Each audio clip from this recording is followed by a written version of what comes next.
On va parler du paludisme, également appelé malaria. La maladie fait près de 500 000 morts par an, principalement en Afrique. La situation est d'autant plus préoccupante que depuis plusieurs années, les parasites développent des résistances aux molécules antipaludiques et les moustiques craignent de moins en moins les insecticides. Aujourd'hui, aucun vaccin n'est disponible et pourtant, on sait depuis très longtemps qu'une plante soigne efficacement la maladie. Cette plante, venue de Chine, qui s'appelle l'artémisia, est pourtant déconseillée par l'OMS et interdite dans un certain nombre de pays. Mais que cache cette interdiction?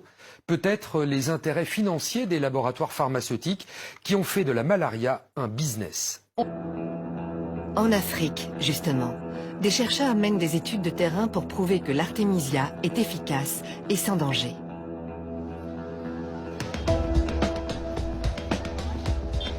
Nous sommes à Kindu, sur le fleuve Congo, dans la province du Maniema. Le docteur Jérôme Munyangi est un jeune chercheur congolais qui prend des risques.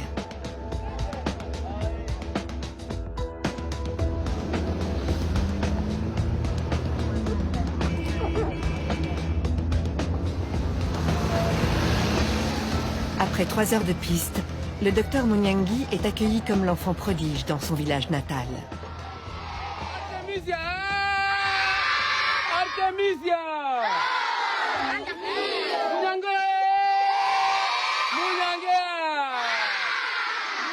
Les écoliers font la fête à l'homme qui les débarrassera peut-être de la malaria.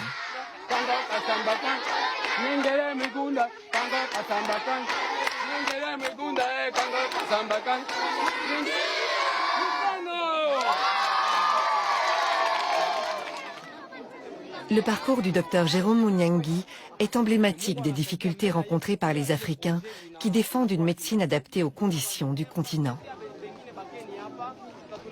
Mon premier contact avec l'artémisia, suite à une crise de paludisme que je fais à Kinshasa. C'était un paludisme résistant, parce que j'avais déjà pris des antipaludéens, ça ne marchait pas.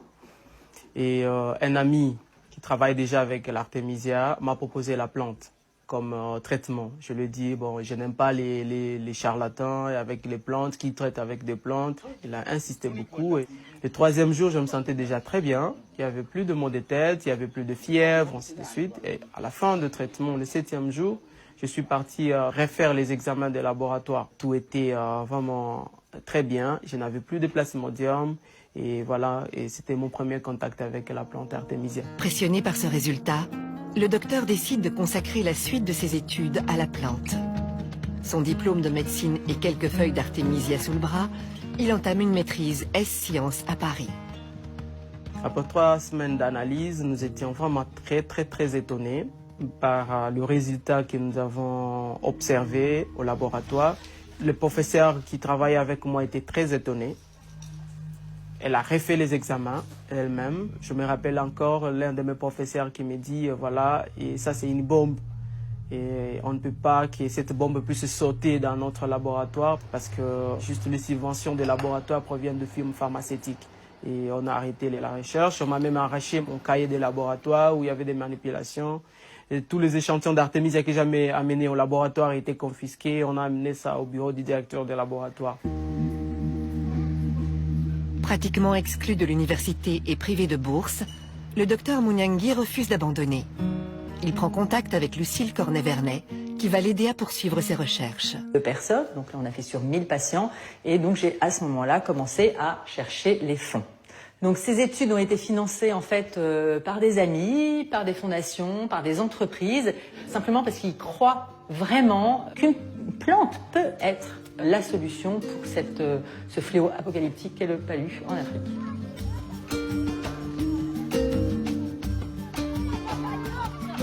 Une fois le financement acquis, le docteur débute l'étude au Maniema.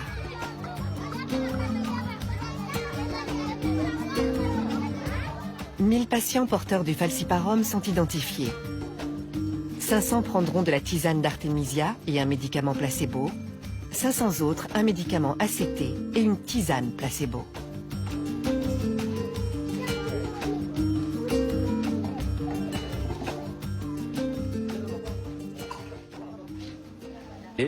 Et la tisane, les deux avaient un bon résultat clinique.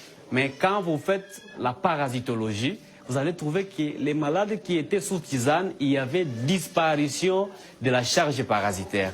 Mais tandis que les malades qui étaient soumis sous traitement ACT, il y avait encore des parasites dans l'air sang, même si leur état clinique était déjà amélioré. Oui. Les résultats sont en effet spectaculaires.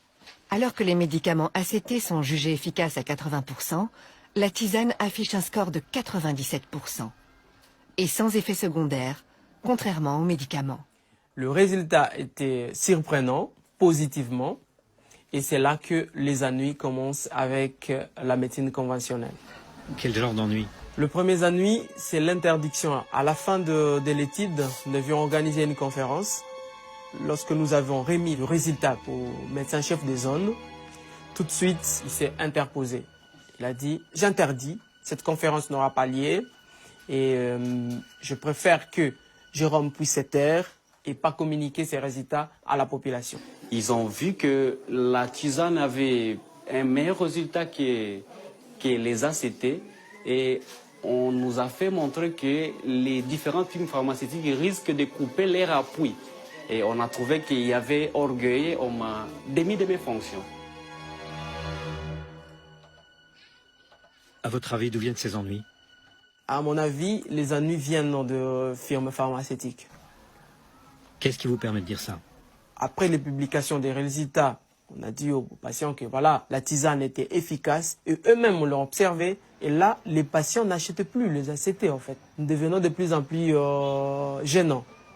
J'étais interpellé par un grand dépôt pharmaceutique à Kindu qui m'a dit mais nous avons les ACT, on n'arrive plus à les vendre vraiment à cause de votre étude. Et là, monsieur, vous êtes en train de piétiner sur nos business. Lorsque les médecins congolais parlent des firmes pharmaceutiques, ils ne font pas référence aux multinationales cotées en bourse. Les pressions s'exercent au niveau provincial. Ce n'est pas Big Pharma qui est à la manœuvre, mais les dépôts pharmaceutiques locaux.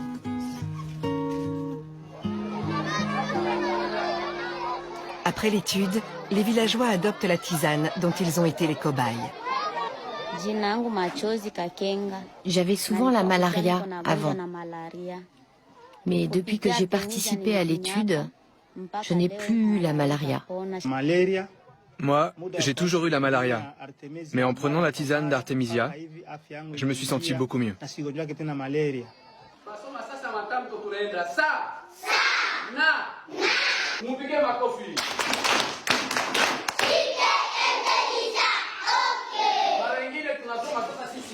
En 2016, à l'école du village, une autre expérience a été menée pendant 6 mois. Les enfants boivent la tisane d'Artemisia 2 fois par semaine, à titre préventif. Aucun écolier n'a attrapé la malaria durant cette période. Pour qu'elle soit validée, il faudrait étendre la recherche à des milliers d'écoliers. Nous avons remarqué que la prise de l'Artemisia a diminué l'absentéisme, même les absences étaient terminées. Le docteur Munyangi a profité de l'étude pour en mener une autre. Les patients sous tisane étaient en fait répartis en 2 sous-groupes. 250 prenaient de l'Artemisia annua et les autres de l'Artemisia afra, l'espèce africaine. Celle-ci ne contient pas d'artémisinine, qui est censée être le principe actif anti-malaria. Les résultats s'avèrent parfaitement identiques dans les 2 sous-groupes. L'étude du docteur Munyangi est achevée depuis 2015. Pour avoir un impact sur la communauté scientifique, il faut qu'elle soit publiée dans un journal médical de référence. Or, les responsables éditoriaux sont méfiants à l'égard des remèdes à base de plantes. Nous avons contacté la Fédération internationale des fabricants de médicaments pour lui demander sa position sur l'Artemisia. Réponse: Nous ne sommes malheureusement pas en mesure d'intervenir dans votre documentaire. Nous n'avons pas trouvé d'experts disponibles pour témoigner sur ce sujet. La santé. Elle l'est aussi pour l'emploi. Ce sont des dizaines d'hommes et de femmes qui ont trouvé du travail dans un nouveau secteur.